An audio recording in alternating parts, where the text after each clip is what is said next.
स्वागत है आपका मेरा YouTube channel all exam GK point पर।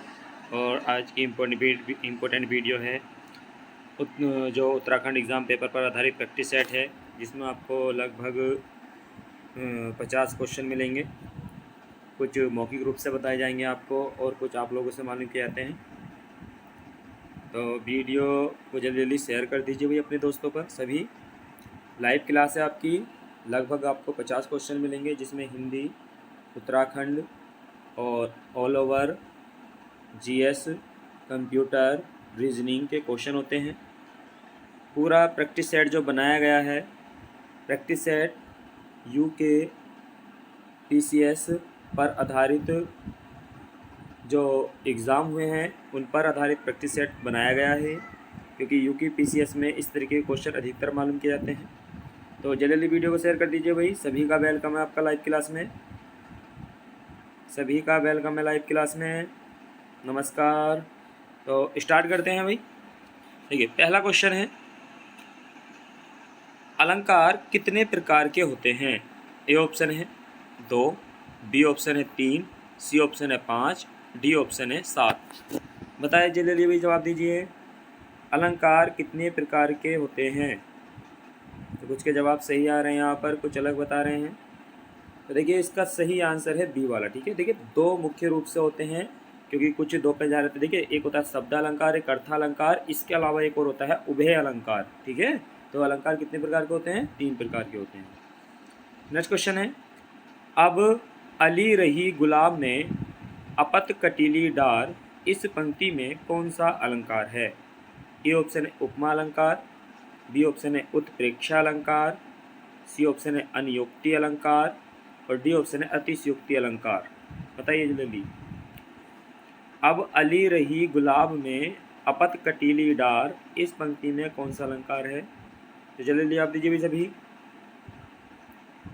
इम्पोर्टेंट क्वेश्चन है। देखिए, इसका सही आंसर है सी वाला। ठीक है, इसमें अनियोक्ति अलंकार है, किसी अन्य के बारे में बात चल रही है। ठीक है, जिसके बारे में बात चल रही है वो उपस्थित नहीं है, तो अनियोक्ति अलंकार है इसमें। ठीक है, सी वाला आंसर सही है। नेक्स्ट क्वेश्चन, गढ़वाल के पवार वंश में के 60 राजाओं की सबसे विश्वसनीय सूची कौन सी है? बताइए भाई जल्दी, बताइए जल्दी भाई। जो गढ़वाल का पवार वंश हम पढ़ते हैं, पवार वंश में 60 राजा हुए हैं, तो इन 60 राजाओं की जो प्रमाणित सूची मानी जाती है, जो क्रम से ही माना जाता है, वो किसका माना जाता है? ए ऑप्शन है हार्दिक सूची, बी ऑप्शन है बिकेट सूची, सी ऑप्शन है विलियम सूची और डी ऑप्शन है एटकिंसन सूची। बताइए भाई जल्दी। तो कुछ के जवाब सही आ रहे हैं यहाँ पर। देखिए, इसका सही आंसर है भाई डी वाला। ठीक है, जो हम पवार वंश पढ़ते हैं और उसमें जो राजा हैं, 60 राजाओं का जो क्रम सही है, वो विकेट की जो सूची है उसके द्वारा सही माना जाता है। ठीक है, सभी कमेंट बॉक्स में जवाब देंगे। पवार वंश का संस्थापक कौन था? जल्दी आप दीजिए भाई। पवार वंश का संस्थापक कौन था? जल्दी कमेंट बॉक्स में जवाब दीजिए सभी। लगभग सभी के जवाब सही आ रहे हैं। पवार वंश का संस्थापक कौन था भाई? कनकपाल। ठीक है, कौन था भाई? कनकपाल। सभी कमेंट बॉक्स में जवाब देंगे भाई। ये जो कनकपाल था, ये कहाँ का निवासी था? हरि कृष्ण रतूड़ी के अनुसार बताइए जल्दी भाई। हरि कृष्ण रतूड़ी, हरि कृष्ण रतूड़ी, हरि कृष्ण रतूड़ी के अनुसार कनकपाल कहाँ का निवासी था? कुछ के जवाब सही आ रहे हैं, कुछ अलग बता रहे हैं। देखिए, इसका सही आंसर है धारा नगरी। कहाँ का था भाई? धारा नगरी। लेकिन मुख्य रूप से जो माना जाता है, ये कहाँ का था? गुर्जर देश का निवासी था कनकपाल। नेक्स्ट क्वेश्चन, चांदपुरगढ़ के शासक भानु प्रताप ने अपनी पुत्री का विवाह किससे करवाया था? बताइए जल्दी भाई। चांदपुरगढ़ के जो शासक थे भानु प्रताप ने अपनी पुत्री का विवाह किसके साथ करवाया था? बताइए जल्दी। ए ऑप्शन है अजयपाल, बी ऑप्शन है जगतपाल, सी ऑप्शन है कनकपाल, डी ऑप्शन है विजयपाल। जल्दी कमेंट बॉक्स में जवाब दीजिए भाई। जल्दी जल्दी आप दीजिए सभी। तो कुछ के जवाब सही आ रहे हैं, यहाँ पर कुछ अलग बता रहे हैं। बताइए जल्दी। सभी का वेलकम है भाई क्लास में। अभी तक जिसने वीडियो शेयर नहीं की है वो अपने दोस्तों में वीडियो को शेयर कर दीजिए भाई सभी। तो देखिए यह है इसका जो सही आंसर है वो है आपका सी वाला, ठीक है, कनकपाल। क्योंकि कनकपाल धारानगरी से आया था और भानु प्रताप से मिला था और इसने क्या किया था, अपनी पुत्री का विवाह कनकपाल से कर दिया था। इसीलिए कनकपाल ने गढ़वाल में चांदपुर गढ़ को ही अपनी राजधानी बनाया था और जो गढ़वाल क्षेत्र है उसमें पवार वंश की स्थापना की थी। किसने? कनकपाल ने। तो सभी कमेंट बॉक्स में जवाब देंगे भाई। ऑप्शन ये चारों ही रहेंगे। आपको बताना है तिब्बत पर आक्रमण करने वाला पहला पवार शासक कौन था? बताइए जल्दी। तिब्बत पर आक्रमण करने वाला पहला पवार शासक कौन था? लेकिन ये विफल हो गया था। बताइए जल्दी। देखिए इसका सही आंसर था भाई, देखिए तिब्बत पर आक्रमण करने वाला जो शासक था वो विजयपाल था। ठीक है, विजयपाल ने ही सबसे पहले तिब्बत पर आक्रमण किया था, लेकिन ये विफल हो गया था। ठीक है, चांदपुरगढ़ का शासक भानु प्रताप ने जो अपनी पुत्री का विवाह किया था, वही इसका सी वाला आंसर सही है, कनकपाल। नेक्स्ट क्वेश्चन बताइए जल्दी। ये क्वेश्चन तो बहुत बार रिपीट हुआ है और इस बार भी आपको एग्जाम में मिलेगा भाई ये। ठीक है, अरविंद का पर्यायवाची शब्द है। ए ऑप्शन है इम्पोर्टेंट है भाई, रट लेना इसे या कॉपी में ऐड कर लेना, मिलेगा। ठीक है, अरविंद का पर्यायवाची शब्द है। ए ऑप्शन है सुंदरता, बी ऑप्शन है महर्षि, सी ऑप्शन है कमल, डी ऑप्शन है सूर्य। बताइए जल्दी भाई, अरविंद का पर्यायवाची शब्द है। तो कुछ के जवाब सही आ गए यहाँ पर, जल्दी जल्दी जवाब दीजिए। देखिए इसका सही आंसर है भाई सी वाला। ठीक है, कमल का पर्यायवाची है भाई अरविंद। नेक्स्ट क्वेश्चन देखिए, ये आपके इस तरीके का एक वाक्य आएगा एग्जाम में और आते भी हैं। क्वेश्चन है ईश्वर तुम्हें सफलता दे किस प्रकार का वाक्य है? ए ऑप्शन है प्रश्नवाचक वाक्य, बी ऑप्शन है विभाववाचक वाक्य, सी ऑप्शन है निषेधवाचक वाक्य और डी ऑप्शन है इच्छावाचक वाक्य। बताइए जल्दी भाई, ईश्वर तुम्हें सफलता दे किस प्रकार का वाक्य है? जल्दी बताइए, जल्दी जल्दी बताइए भाई। इस बार तुम्हें सफलता दे किस प्रकार का वाक्य है? तो लगभग सभी के जवाब सही आ गए। यहाँ पर कुछ अलग जा रहे थे। डी वाला आंसर इसका सही है। ठीक है, इच्छावाचक है। देखिए आप किसी को दुआएं दे रहे हैं, ठीक है, इस बार तुम्हें सफलता दे, तो अपनी इच्छा से तो दोगे। ठीक है, तो इसका डी वाला आंसर सही है। नेक्स्ट क्वेश्चन, क्वेश्चन है भारत में वस्तु एवं सेवा कर GST विधेयक कब पास हुआ था? देखिए ये पास हुआ था, ये मालूम किया जा रहा है भाई। भारत में GST विधेयक कब पास हुआ था? ए ऑप्शन है 3 अगस्त 2016, बी ऑप्शन है 3 सितंबर 2016, सी ऑप्शन है 3 जुलाई 2016 और डी ऑप्शन है 3 जून 2016। देखिए अब ये क्वेश्चन करंट नहीं रहा है भाई, अब ये क्वेश्चन GS बन चुका है। ठीक है, ये कभी भी एग्जाम में मालूम किया जा सकता है कि भारत में GST विधेयक कब पास हुआ था। जल्दी जवाब दीजिए भाई सभी। तो कुछ के जवाब सही आ गए यहाँ पर, कुछ अलग बता रहे हैं। लेकिन इसका सही आंसर है भाई ए वाला, 3 अगस्त 2016 को। ठीक है, नेक्स्ट क्वेश्चन, क्वेश्चन है निम्न में से कौन सा भारत का प्रथम राष्ट्रीय अभयारण्य है? भारत का प्रथम राष्ट्रीय अभयारण्य बताना है भाई आपको। ए ऑप्शन है दुधवा अभयारण्य, बी ऑप्शन है कान्हा अभयारण्य, सी ऑप्शन है कार्बेट अभयारण्य, डी ऑप्शन है रणथंभौर अभयारण्य। बताइए भैया जल्दी, भारत का प्रथम राष्ट्रीय अभयारण्य, जल्दी जल्दी बताइए। कुछ के जवाब सही आ रहे हैं यहाँ पर, कुछ अलग जा रहे हैं। देखिए इसका जो सही आंसर है वो सी वाला है भाई। ठीक है, भारत का प्रथम अभयारण्य राष्ट्रीय उद्यान जिम कॉर्बेट नेशनल पार्क। ठीक है, यही क्या है, भारत का प्रथम राष्ट्रीय अभयारण्य भी है। ठीक है, और जिम कॉर्बेट पार्क को किस नाम देते हैं? Heli national park. 1936 में इसकी स्थापना हुई थी भाई। है कहाँ पर? उत्तराखंड में, और उत्तराखंड में पौड़ी और नैनीताल में फैला है ये। ठीक है, तो सभी कमेंट बॉक्स में जवाब देंगे भाई। दुधवा राष्ट्रीय उद्यान, जल्दी जवाब दीजिए। दुधवा राष्ट्रीय उद्यान कहाँ स्थित है? दुधवा राष्ट्रीय उद्यान या दुधवा अभ्यारण्य भारत के किस राज्य में स्थित है भाई? जल्दी जल्दी बताइए, जल्दी बताइए। कुछ के जवाब सही आ रहे हैं यहाँ पर, कुछ अलग जा रहे हैं। अधिकतर के जवाब सही आया यहाँ पर। दुधवा राष्ट्रीय उद्यान उत्तर प्रदेश। ठीक है, दुधवा राष्ट्रीय उद्यान कहाँ पर है ये? उत्तर प्रदेश। बी बताइए भाई, कान्हा अभ्यारण्य कहाँ है ये? कान्हा, कान्हा अभ्यारण्य कहाँ स्थित है? जल्दी कमेंट बॉक्स में जवाब दीजिए भाई। कान्हा अभ्यारण्य, जल्दी कमेंट बॉक्स में जवाब दीजिए भाई। सभी सभी का वेलकम है लाइव क्लास में। तो सभी वीडियो को शेयर कर दीजिए भाई। जो चैनल पे पहली बार है वो चैनल को सब्सक्राइब कर लें। तो कान्हा कहाँ है भाई? मध्य प्रदेश। कान्हा कहाँ है? कान्हा किसली, जिसे बोलते हैं कान्हा किसली अभ्यारण्य, ये मध्य प्रदेश। कार्बेट वाला भी मैंने आपको बताया, उत्तराखंड। ठीक है। और रणथंभौर बताइए भाई जल्दी जल्दी। रणथंभौर अभ्यारण्य कहाँ स्थित है? रणथंभौर, तो रणथंभौर कहाँ है भाई?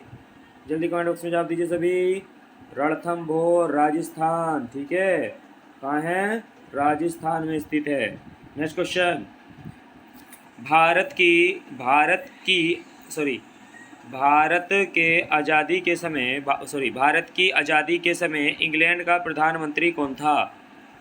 ये क्वेश्चन भी बहुत बार रिपीट होता है एग्जाम में। भारत की आज़ादी के समय इंग्लैंड का प्रधानमंत्री कौन था? ए ऑप्शन है चर्चिल, बी ऑप्शन है लॉर्ड जॉर्ज, सी ऑप्शन है एटली, डी ऑप्शन है मार्गरेट थैचर। बताइए जल्दी भाई। स्वतंत्र भारत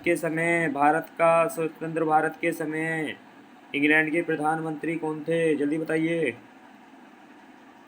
लगभग सभी के जवाब सही आ रहे हैं यहाँ पर, कुछ अलग जा रहे थे। तो देखिए इसका सही आंसर हो जाएगा भाई आपका सी वाला। ठीक है, कौन सा सही हो गया? इसका सी वाला आंसर सही है, क्योंकि भारत की स्वतंत्रता के समय जो ब्रिटेन के प्रधानमंत्री थे वो एटली थे और ये लेबर पार्टी से थे भाई। ठीक है, तो सभी कमेंट बॉक्स में जवाब देंगे भाई।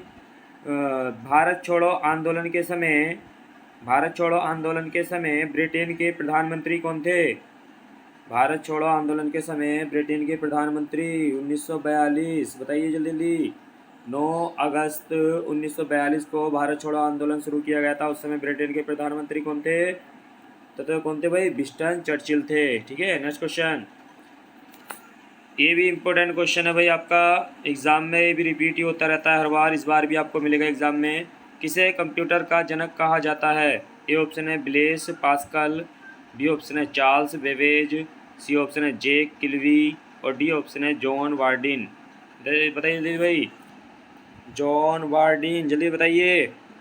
किसे कंप्यूटर का जनक कहा जाता है? लगभग सभी के जवाब सही आ रहे हैं यहाँ पर। तो कंप्यूटर का जनक किसे कहा जाता है? इसका सही आंसर है बी वाला, चार्ल्स बेबेज को कंप्यूटर का जनक कहा जाता है। नेक्स्ट क्वेश्चन, ये भी क्वेश्चन आया था एग्जाम में अभी हाल ही में। देखिए आईटी का पूरा नाम है, आईटी का पूरा नाम है। ए ऑप्शन है इंफॉर्मेशन टेक्नोलॉजी, बी ऑप्शन है इंटीग्रेटेड टेक्नोलॉजी, सी ऑप्शन है इंटेलिजेंट टेक्नोलॉजी और डी ऑप्शन है इनमें से कोई नहीं। बताइए मुझे जल्दी। आईटी का पूरा नाम है, बताइए जल्दी, बताइए जल्दी भाई। आईटी का पूरा नाम। कुछ के जवाब सही आए यहाँ पर, कुछ अलग बता रहे थे। तो आईटी का जो पूरा नाम है इंफॉर्मेशन टेक्नोलॉजी, ए वाला आंसर सही है भाई, बी वाला नहीं है। ठीक है, नेक्स्ट क्वेश्चन, ये भी देखिए कंप्यूटर से आ गया क्वेश्चन आपका। सीपीयू का पूरा नाम है। ए ऑप्शन है central processing unit, B option है central programming unit, C option है कंप्यूटर प्रोसेसिंग यूनिट और डी ऑप्शन है इनमें से कोई नहीं। बताइए जल्दी। सीपीयू का पूरा नाम है, तो लगभग सभी के जवाब सही आ गए यहाँ पर। देखिए इसका सही आंसर है ए वाला, central processing unit. Next question, reasoning का क्वेश्चन आ गया भाई। बताइए D4F5H6J7 क्वेश्चन मार्क में क्वेश्चन मार्क क्या है? बताइए भाई जल्दी जल्दी। क्वेश्चन मार्क के स्थान पर क्या आएगा भाई? बताना जल्दी जल्दी। रीजनिंग का क्वेश्चन है, जल्दी सॉल्व कीजिए। D4, D5, D6, D7 में क्वेश्चन मार्क के स्थान पर अगला पद कौन सा आएगा भाई? ऑप्शन है K8, बी ऑप्शन है M8, सी ऑप्शन है L8 और डी ऑप्शन है N5। बताइए जल्दी।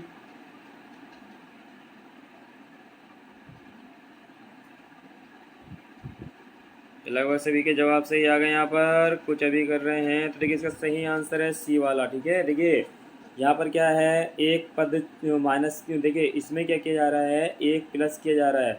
देखिए जैसे कि ई आएगा, देखिए डी ई के बाद क्या है एफ। ठीक है, तो ई छोड़ दिया गया, एफ के बाद क्या है जी छोड़ दी, एच आ गया, एच के बाद क्या था आई छोड़ दिया, जे आ गया। अब जे के बाद क्या आता भाई के छोड़ दिया, तो के बाद क्या आएगा एल। तो यहाँ पर एल एक में ही था, तो और ये संख्या चार 5 6 7 की क्रम से ही चल रही हैं। ठीक है, नेक्स्ट क्वेश्चन, तो इसका सी वाला आंसर सही है भाई। नेक्स्ट क्वेश्चन है, पाकिस्तान की अवधारणा सर्वप्रथम किसने प्रस्तुत की थी? यानी कि जो पाकिस्तान नाम था, ये सर्वप्रथम किसने प्रस्तुत किया था भाई?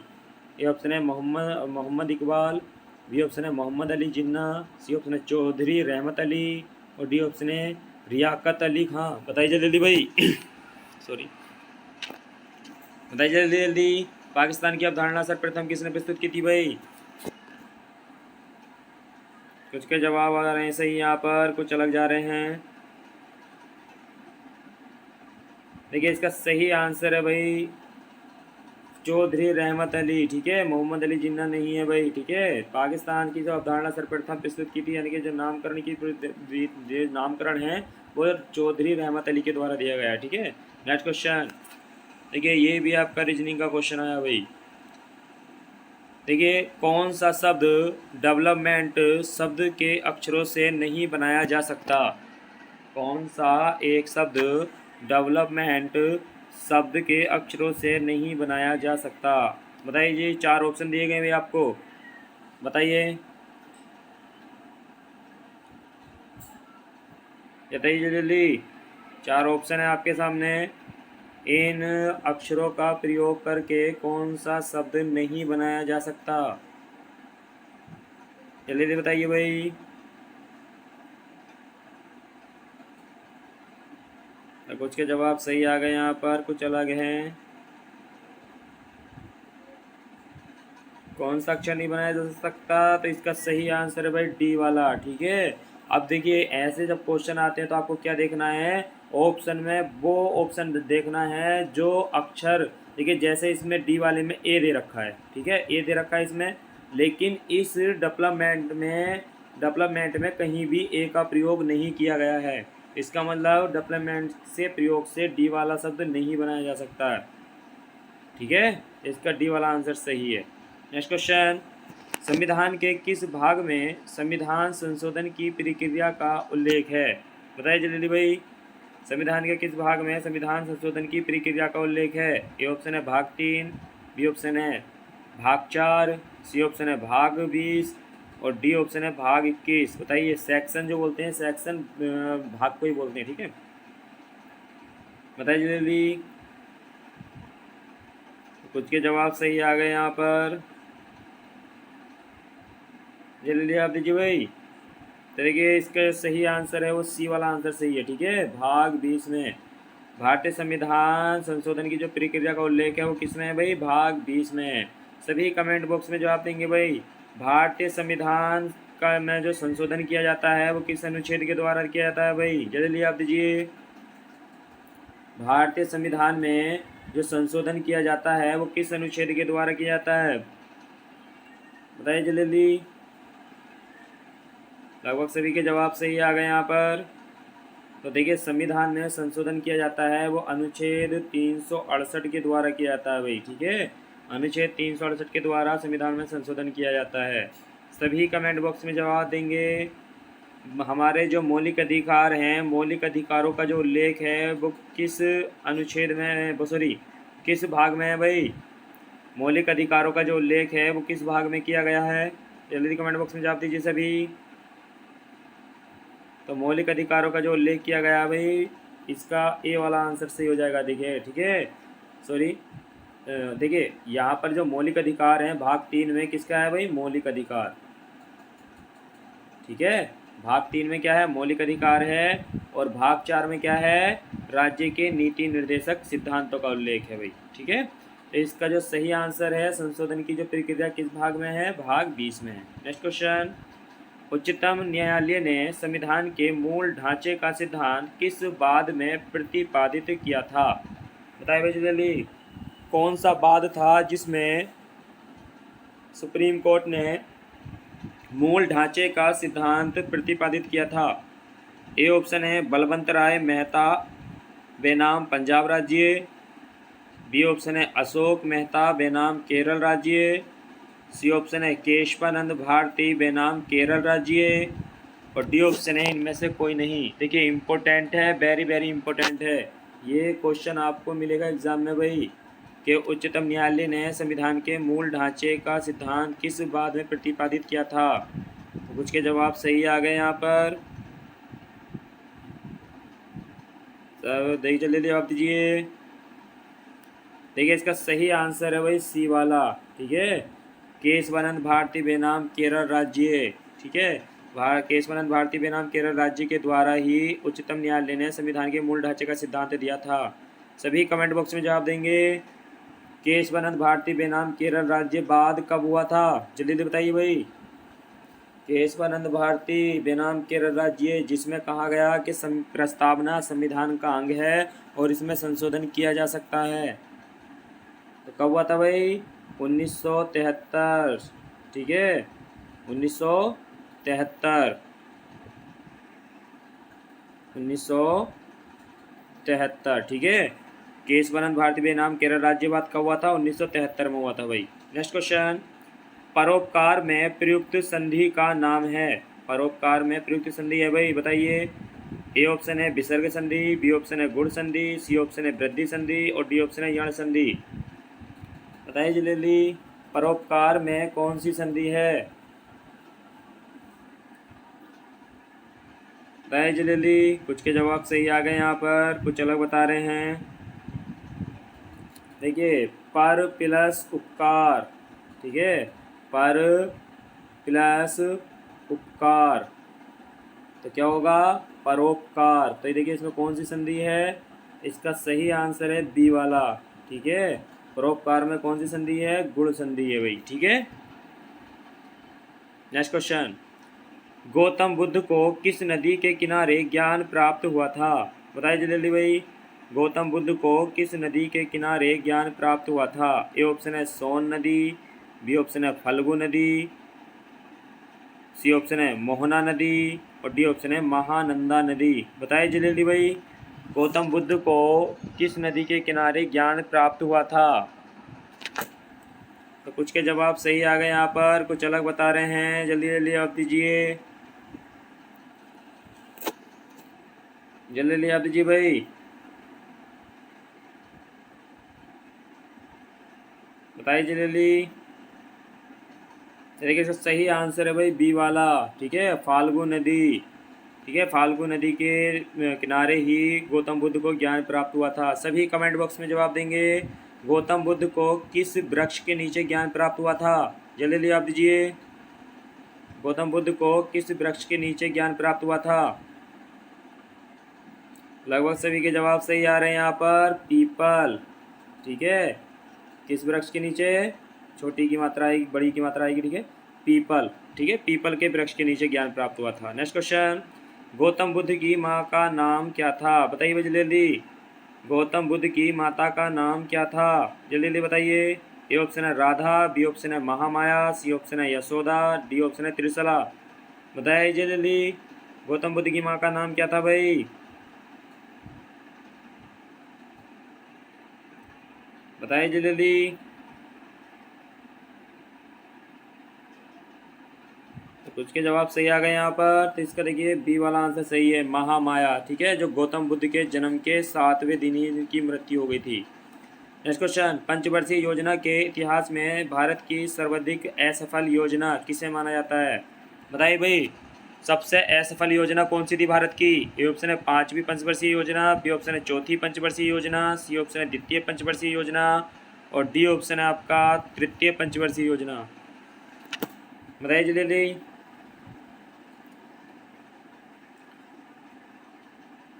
लगभग सभी के जवाब सही आए, कुछ अलग जा रहे थे यहाँ पर। ये रिपीट क्वेश्चन है भाई, पिछली वीडियो में भी था, ये पीछे की वीडियो में था किसी में। ये देखिए इसका सही आंसर है डी वाला, तृतीय पंचवर्षीय योजना, यानी कि तीसरी पंचवर्षीय योजना जो थी सबसे विफल योजना रही थी। ठीक है, इसी में युद्ध स्टार्ट हो गए थे। नेक्स्ट क्वेश्चन, अगर गांधी न होता तो यह दुनिया वाकई बहुत खूबसूरत होती, किसने कहा था? बताइए जल्दी भाई।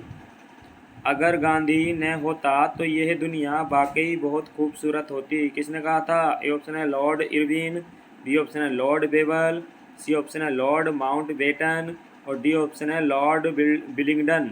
बताइए जल्दी भाई, इंपॉर्टेंट क्वेश्चन है, जल्दी बताइए। तो कुछ के जवाब सही आ गए यहाँ पर, जल्दी बताइए भाई। देखिए इसका सही आंसर है भाई डी वाला। ठीक है, इन्होंने जब अपनी बहन को पत्र लिखा था तो उस पत्र में लिखा था कि अगर गांधी न होता तो ये दुनिया वाकई बहुत खूबसूरत होती। ठीक है, तो डी वाला आंसर सही है इसका। नेक्स्ट क्वेश्चन, निम्न में से कौन प्रथम मुगल सम्राट था जिसने बंगाल के विरुद्ध सैन्य अभियान का नेतृत्व किया था? बताइए जल्दी भाई। निम्न में से कौन प्रथम मुगल सम्राट था जिसने बंगाल के विरुद्ध सैन्य अभियान का नेतृत्व किया था? ये देखिए IAS प्री में 2003 में आया था भी क्वेश्चन। ए ऑप्शन है बाबर, बी ऑप्शन है हुमायूं, सी ऑप्शन है जहांगीर, डी ऑप्शन है शाहजहां। बताइए जल्दी जल्दी भाई,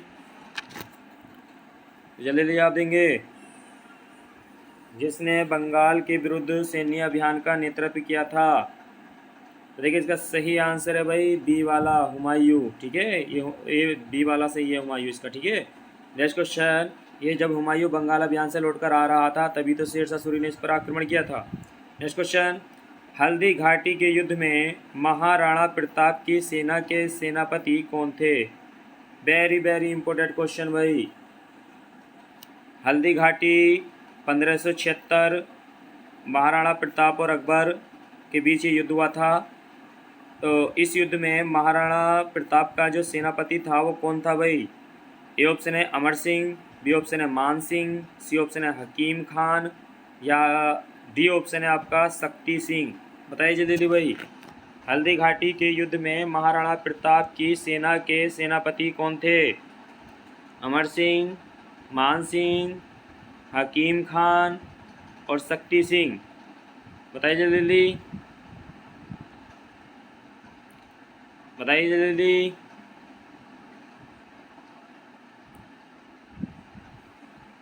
बताइए जल्दी भाई, कुछ के जवाब अलग आ रहे हैं, कुछ सही बता रहे हैं यहाँ पर।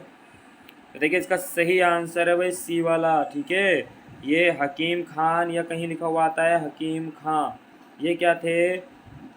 हल्दी घाटी के युद्ध में महाराणा प्रताप के सेनापति थे। जिस टुकड़ी ने सबसे पहले अकबर की सेना पर हमला किया था वो हकीम खान ही थे। ठीक है, तो इसका सी वाला आंसर सही है भाई। कौन सा आंसर सही है इसका? सी वाला आंसर सही है भाई, हकीम खान। नेक्स्ट क्वेश्चन, गोरखाओं ने गोरखाओं के गढ़वाल पर अधिकार के समय नेपाल का राजा कौन था? बताइए भाई जल्दी। गोरखाओं के गढ़वाल पर आक्रमण के समय नेपाल का राजा कौन था? ए ऑप्शन है रण बहादुर शाह, बी ऑप्शन है गीवाण युद्ध विक्रम शाह, सी ऑप्शन है अमर सिंह थापा और डी ऑप्शन है नारायण शाह। बताइए जल्दी, बताइए गोरखाओं के गढ़वाल पर अधिकार के समय नेपाल का राजा कौन था? बताइए जल्दी। कुछ के जवाब सही आ गए यहाँ पर। देखिए बी वाला आंसर सही है, गीवाण युद्ध विक्रम शाह क्या था? उस समय नेपाल का राजा था। ठीक है, बी वाला आंसर सही है भाई। देखिए रण बहादुर नहीं है, ये कुमाऊं के समय था। बताइए जब ये सभी कमेंट बॉक्स में जवाब देंगे। गोरखाओं ने गढ़वाल पर कब अधिकार कर लिया था? जल्दी जल्दी जवाब दीजिए भाई। गोरखाओं ने गढ़वाल पर कब अधिकार कर लिया था? जल्दी जल्दी आप दीजिए भाई। लगभग सभी के जवाब सही आ रहे हैं यहाँ पर, कुछ अलग बता रहे हैं। तो देखिए कब अधिकार कर लिया था गढ़वाल पर? 1804। ठीक है, कब अधिकार किया भाई? 1804 ईस्वी में गोरखाओं ने गढ़वाल पर अधिकार कर लिया था। सभी कमेंट बॉक्स में जवाब देंगे भाई। गोरखाओं ने गढ़वाल पर कब तक शासन किया? बताइए जल्दी। गोरखाओं का अत्याचारी शासन गढ़वाल पर कब तक रहा था भाई? जल्दी कमेंट बॉक्स में जवाब दीजिए। देखिए इसका सही आंसर है 1815। ठीक है, यानी कि 1804 से 1815 तक गढ़वाल पर गोरखाओं ने शासन किया। और बात नहीं,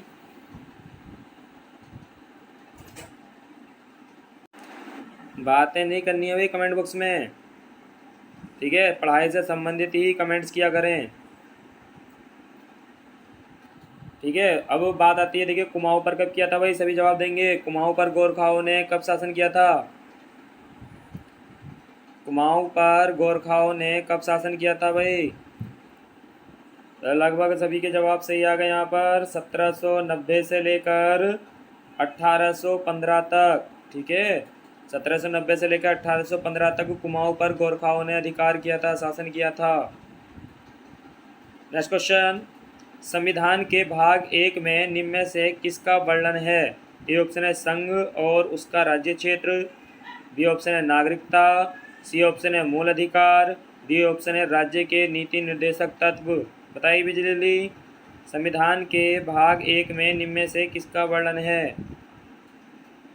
लगभग कुछ के जवाब सही आ गए भाई। ये भी पीछे की किसी वीडियो में रिपीट था क्वेश्चन, बताइए जल्दी। तो देखिए भाग 1 में निम्न में से किसका वर्णन है? तो भाग 1 में क्या है भाई? संघ और उसका राज्य क्षेत्र। ठीक है, यानी भारत राज्यों का संघ होगा जिसमें 28 राज्य और 8 केंद्र शासित प्रदेश होंगे। तो भाग 1 में किसका उल्लेख है? तो सभी कमेंट बॉक्स में जवाब देंगे जल्दी। नागरिकता का उल्लेख किस भाग में है भाई? अभी पीछे भी वीडियो में बता चुका हूँ मैं आपको। नागरिकता का उल्लेख किस भाग में है, बताइए जल्दी। नागरिकता का उल्लेख जल्दी कमेंट बॉक्स में जवाब दीजिए भाई, किस भाग में आती है नागरिकता? तो इसका सही आंसर क्या हो जाएगा भाई? भाग 2। ठीक है, भाग 2 में क्या आती है? नागरिकता आती है। मूल अधिकार किस अनुच्छेद, सॉरी किस भाग में आते हैं भाई मूल अधिकार? तो मूल अधिकार किस भाग में आते हैं भाई, बताइए जल्दी। भाग 3। ठीक है, मूल अधिकार लगभग जवाब सही के सही आए थे। भाग 3 में क्या आते हैं? मूल अधिकार यानी मौलिक अधिकार। और राज्य के नीति निर्देशक सिद्धांत किस अनुच्छेद में है भाई?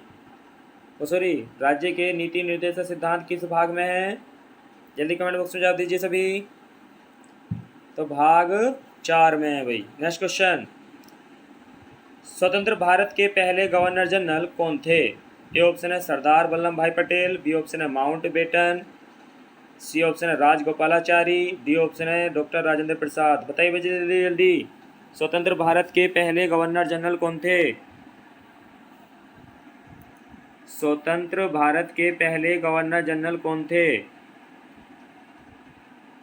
बताइए जल्दी, स्वतंत्र भारत के पहले गवर्नर जनरल कौन थे? लगभग कुछ के जवाब सही आए यहाँ पर। देखिए भाई, सी राजगोपालाचारी नहीं है, इसका कौन सा है? बी वाला आंसर सही है, माउंट बेटन। देखिए यहाँ पर बात कर रहा था कि स्वतंत्र भारत के पहले गवर्नर जनरल, तो जब भारत 1947 में स्वतंत्र हुआ था तो लॉर्ड माउंट बेटन को ही क्या बना दिया था? गवर्नर बना दिया गया था। लेकिन अगर क्वेश्चन होता स्वतंत्र भारत के पहले, यहाँ पर अगर हो जाता भारतीय, क्या होता भाई? भारतीय गवर्नर जनरल कौन है, तब सी राजगोपालाचारी होता है। ठीक है, लेकिन यहाँ पर खाली पहले गवर्नर जनरल मालूम किया था। नेक्स्ट क्वेश्चन, राउफ किस राज्य की प्रमुख लोक नृत्य शैली है? बताइए भाई, राउफ कहाँ का लोक नृत्य है भाई? ए ऑप्शन है गुजरात, बी ऑप्शन है पश्चिम बंगाल, सी ऑप्शन है जम्मू कश्मीर और डी ऑप्शन है हिमाचल प्रदेश।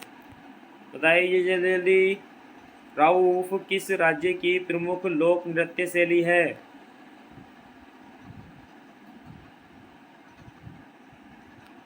लगभग सभी के जवाब सही है, यहाँ पर कुछ अलग थे। सी वाला आंसर सही है भाई। ठीक है, राउफ जम्मू कश्मीर का लोक नृत्य है। नेक्स्ट क्वेश्चन, कुली बेगार प्रथा का अंत किस वर्ष हुआ था? 1921, 1922, 1923, 1925। बताइए जल्दी भाई, कुली बेगार प्रथा का अंत किस वर्ष हुआ था? तो इसका देखिए सही आंसर है, लगभग कुछ के जवाब सही आ गए यहाँ पर। इसका सही आंसर है ए वाला भी। देखिए 1921 में कुली बेगार प्रथा का अंत हुआ था। जो कि कुली बेगार प्रथा से संबंधित रजिस्टर था वो सरयू नदी में बहा दिया गया था। नेक्स्ट क्वेश्चन, टिहरी रियासत में प्रजा मंडल के सदस्य नहीं थे। टिहरी रियासत में प्रजा मंडल के सदस्य नहीं थे? ए ऑप्शन है चिरंजी लाल, बी ऑप्शन है नागेंद्र दत्त सकलानी, सी ऑप्शन है श्रीदेव सुमन और डी ऑप्शन है परिपूर्णानंद टेन्यूली। बताइए जल्दी भाई, टिहरी रियासत में प्रजा मंडल के सदस्य नहीं थे। तो देखिए इसका सही आंसर है भाई, ए वाला आंसर इसका सही हो जाएगा भाई, चिरंजी लाल प्रजा मंडल के सदस्य नहीं थे। नेक्स्ट क्वेश्चन, अंडे का शहजादा मुहावरे का अर्थ है? ए ऑप्शन है बचपन से अमीर, बी ऑप्शन है छोटी जागीर का मालिक, सी ऑप्शन है बुद्धिमान और डी ऑप्शन है अनुभवहीन। बताइए जल्दी, अंडे का शहजादा होना मुहावरे का अर्थ है? जल्दी आप दीजिए भाई। तो कुछ के जवाब सही आ गए, यहाँ पर कुछ अलग बता रहे थे। बताइए जल्दी। तो देखिए इसका सही आंसर है भाई डी वाला, अनुभवहीन होना। ठीक है, अंडे का ज़्यादा होना, अनुभवहीन होना। ये थे दोस्तों इम्पोर्टेंट लगभग 50 क्वेश्चन, कुछ आपको मौखिक रूप से बताए गए, कुछ आप लोगों से मालूम किए गए। वीडियो को सभी शेयर कर दीजिए भाई। चैनल पर जो पहली बार है वो चैनल को सब्सक्राइब कर लें। मिलते हैं नेक्स्ट वीडियो में उत्तराखंड एग्ज़ाम पेपर पर आधारित प्रैक्टिस सेट में, और अपने दोस्तों को भी इनवाइट करो। रोज़ आपको ये 50 क्वेश्चन मिलते हैं। तो सभी का थैंक यू जो आप लाइव क्लास में शामिल हुए। सभी को गुड नाइट।